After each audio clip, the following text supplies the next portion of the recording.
Oh my God. When will this nightmare end? When am I going to stop living this hell watching Manchester United? My God. Like, seriously though, we didn't lose, and that's a good point to start with. But, oh, how can one team paid so much money make such hard work of football? Honestly, I don't get it. How can one team be at the top level of Premier League football this bad? It just looks like a chore to be playing in Manchester United shirts these days for these players. It just looks like they just don't know how to act as a footballer. Look, we got away with one there. I don't care what anybody says. Look, right now we're seeing out the end of the season. I'm just glad for Ruben Amorim's sake that these players didn't lose today. And we probably deserved a draw out of that game. But again, poor performance from Manchester United's first team players. Only until Obi Martin, Chido Obi came on the pitch, did United look like they have a centre half on the pitch? Was that just me, or did all of a sudden when Obi started playing like a proper centre forward, and I know Rasmus got his goal, literally he didn't know that he'd bleed what to do with it. It literally hit him on the way in, and he reacted, stuck his foot out after it had hit him and claimed the goal. Look, I'm pleased for Rasmus. I'm glad he's got his name on the score sheet, and United have got the draw. I really am. I'm happy that we didn't lose, and I'm happy for Ruben Amorim that he's not having to answer questions right now about another defeat. That would have been 16 fucking defeats for Manchester United. We got away with it. 96-minute equaliser against 10 men. We literally played half an hour with 10 men and couldn't fathom up a chance. Like Kepa had the easiest afternoon ever. I'll say it. Until Chido came on the pitch, Manchester United were just in absolute... we were just in limp mode. That's all I can say. It was just limp mode all the way through for Manchester United. And I don't know what Ruben can do to change anything, except hope that these players can turn up again against the likes of Bilbao in the week. And I'm sat here right now and I'm thinking to myself, like, I'll do these instant reactions simply because I don't want to look back on it and make excuses and watch things back and try and find a way to defend anybody. I just want to give my raw, honest opinion to what I've just watched. And it was just boring, same old shit. That's all it was. The starting lineup pretty much underwhelmed everybody. I'm pretty certain of that. A team full of professionals on absolute fortunes that couldn't muster up a decent chance between them. Again, Garnacho having the best efforts of the first half for Manchester United. I think that's about it. And not much else to go off apart from that. I think he missed the best chance of the game, Garnacho. Rasmus Højlund is non-existent at all. I don't know what he is. Like, he was just stood there in the end. The ball hit him and went in. Like, he didn't even know about it in the end. He should have been off the pitch. Luckily for us, we kept him on, and he was in that statuesque sort of mode, wrestling with a defender, and he just hit him and went in. I think that pretty much sums up Rasmus Højlund right now. Like, claim the goal, celebrate it like you've won. But there, honestly, was exactly was exact proof of where the mentality is at Manchester United. And please, for God's sake, nobody take this out of context at all on what I'm saying here, but the one thing I picked up on when United scored that goal, it's like you just scored an equaliser in the 96th minute against 10-man Bournemouth, and Rasmus Højlund's gone off celebrating like he's just won the Champions League final, while his teammates are getting the ball out the back of the net and running to the halfway line. This just shows you, one, the pressure on these players to score. Two, the lack of quality and mentality that is needed at this football club. Because if you think the ball ricocheting off you from somebody else's shot is a moment to go into complete and utter jubilation mode and celebrate in front of the Bournemouth fans because you've equalised against 10 men with, hardly any time left on the clock, you're just not United material. I'm sorry. We cannot keep making excuses for these players to just keep on showing this inept, shit, lacklustre, crap football. It is that. And don't get me wrong, like I said it at the top of the show, and I want to make this clear, that Manchester United right now are in a position where we have got all our eggs in the Europa League baskets, and just not losing the game is big for us right now. I feel ashamed celebrating right now, but I feel for Ruben Amorim, and I'm just glad that he didn't lose the game. That's where I'm at. But I'm not hiding away from that shit. I'm not hiding away from the fact that we couldn't break down 10-man Bournemouth when everybody's fresh, everybody's been fully rested. I'm not having, and there's no excuses at all. There was nowhere to hide for Manchester United today, and we got lucky in the end that we got that goal. We did. And nobody's convincing me otherwise. It's as simple as that, and that's where I'm at with it. But look, we got to break down everything that happened in that game. Again, poor finishing. The fact that Manchester United, and here's a shocker for you right now, I'm just going to bring these up, and this says everything about Manchester United. We played 30 minutes against 10 men at Bournemouth. Manchester United had 25 shots and managed to score 1 goal with pretty much the last kick of the game, which wasn't a shot. It was a deflection off our own player. That's Manchester United with 62% possession. And Bournemouth, 1 shot on target. And guess where that went? Yeah, went in the net. That is Man United's season in a nutshell. Right there. In that stats there, in that there, and everything that there is to dissect from that game, it says it all. Number 1. Number 9. I'm not blaming the Nana for that goal either. It was just it was unlucky for United. It was like an absolute scud missile from Semenyo, and no keeper saving that. I don't want to blame that. But again, that's the point there in this. It's like we just cannot cover that moment. We cannot cover that moment of the ball going in and Bournemouth having 1 shot. We haven't got enough in us in our arsenal to actually counter that. And that was proven there. There is no room for Rasmus Højlund. There is no room for Alejandro Garnacho in the starting lineup at this team. Look, if you want to keep them as squad players, got to be my guest. You'll end up having to use them, though, to make something of a transfer that's coming up, I think, more than anything else. Because that there is the issue with Manchester United, and Ruben's got it nailed on. United need forwards to start scoring goals. Because if Onana's having a stinker, which he didn't do today, and I'm not pulling him out on this at all, but right there, look. 8 shots for Bournemouth and 1 on target. That 1 shot went in. And United cannot counter that. Whether it's a mistake from Onana or a good goal, we know as a fan base that is it. Uphill battle. We're not going to get a win from this game. We ended up looking out a draw.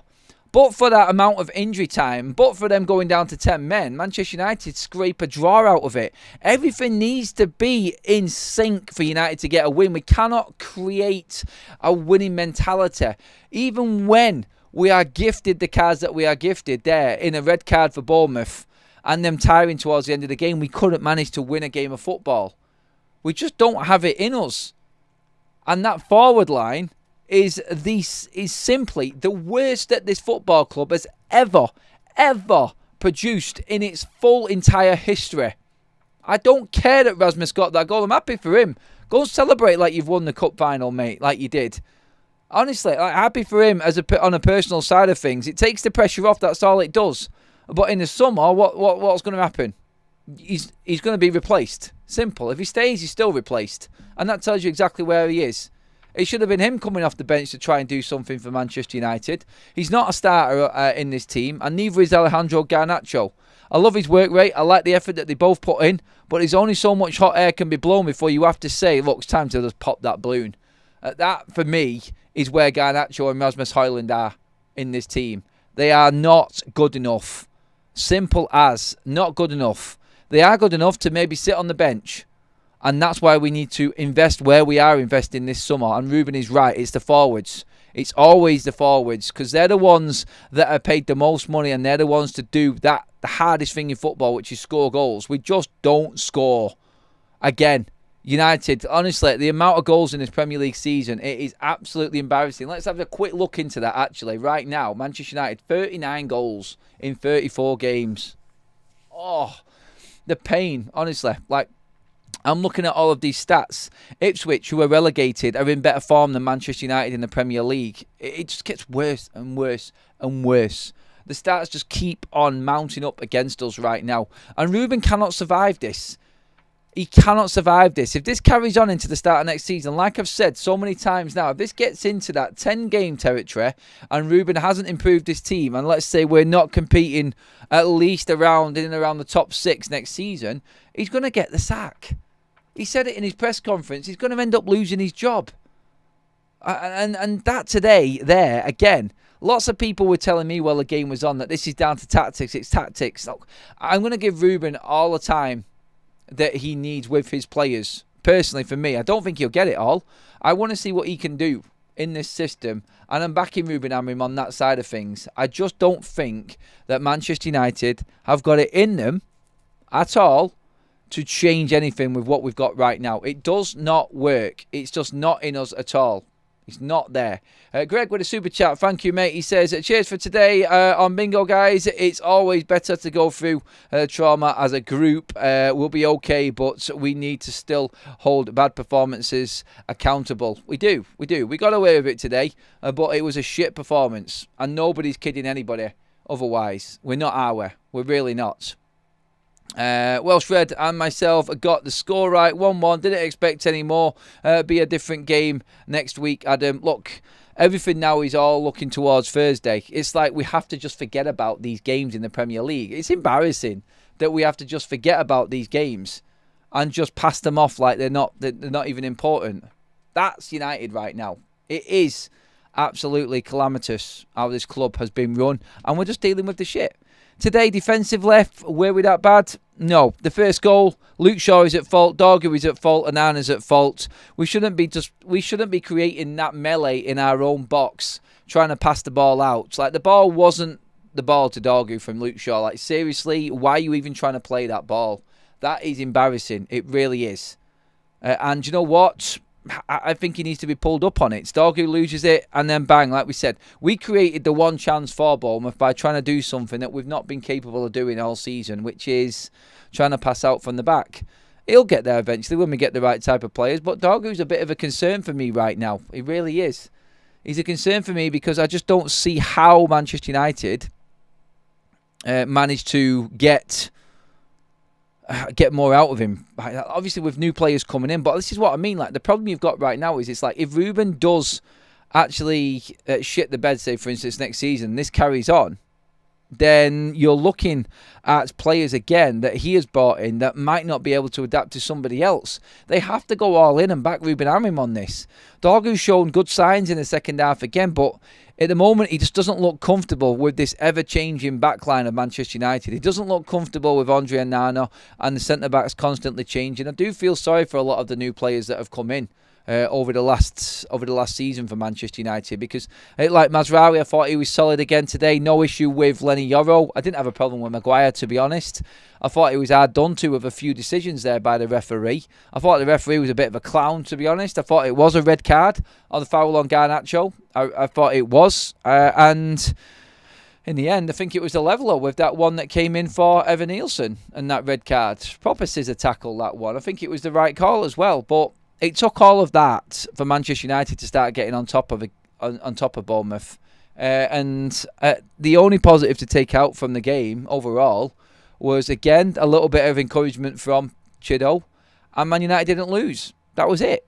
That was everything that you can take from that. So what we're looking at there is now Manchester United, really going forward, clearly visible are the issues within our team. I think the best thing that we can say that's come out of this Premier League season is that the plasters have all ripped and the paper's gone from the cracks that it was covering. And we know where we need to invest. I've not got a problem with that defence at all. We need a keeper. We need forwards who are capable, clinical, and have the mentality to handle wearing a United shirt. And I think we're looking at the right ones right now. Cunha will change Manchester United's forward line. We do need a number 8 because that was quite clear. We couldn't control that midfield. Today, it was obvious Manchester United were losing that midfield battle until we went one man up. I thought that was the case. So, again, there's a clear issue that United need to rectify in the summer. And it is going to come down to recruitment right now. So, Jim Radcliffe and Omar Barada were watching there. They can see what they're watching. Surely they know exactly where Manchester United need to be investing into this team. And that, I think, is where we're at right now with Manchester United. It really is. I just don't see how we can continue with what we have got. Like, there is no way to continue with this team. I think it was obvious to everybody. It really was. And that, I think, is where we're going to be looking at investing in the summer. It's in the forward line and a controlling midfielder. It has to be. They have to be right up there priority-wise for Manchester United. Gutted we didn't see more kids today, but then again, we're just happy as United fans that we didn't lose the game. Look, It seems like this is a short one. It is. I just wanted to do a quick live reaction so it was out there for everybody to give me their opinions on. So please do drop your comments in on the description on the comment section as well once the video is finished, everyone. I'm going to leave you there with that. I may be back later on tonight. Nothing planned just yet because of the early kickoff and everything that's going on. It may be a later one later on. I'll keep you all posted. I do have a lot to do, but that is it for now, everyone. Honestly, I haven't got much more to say. There isn't much more to say. All there is left to say is that we've looked out. We need European football. Europa League is everything about our season right now. And I just haven't got any hope for anyone in that front line at Manchester United anymore. I really don't. And yeah, it is a big, big concern. But let's see what happens from here. I'm sure, again, now that there's one Premier League game out of the way, we can now actually start looking forward to the Europa League again. And at least we've not lost. At least we've not lost. That is everything, I think, right now for United fans. Going into the Europa League off the back of something happening in a Premier League game. That's all we've got to cling on to. But for now, that's it, everybody. I'll keep you posted if there's any content later on. It will be late tonight if anybody is wondering if there is anything at all. I'll let you know. But yeah, that's it for now, everyone. Thank you so much. Get your comments in below. Give the video a like. Make sure you subscribe to Forever United TV. I'll see you all later.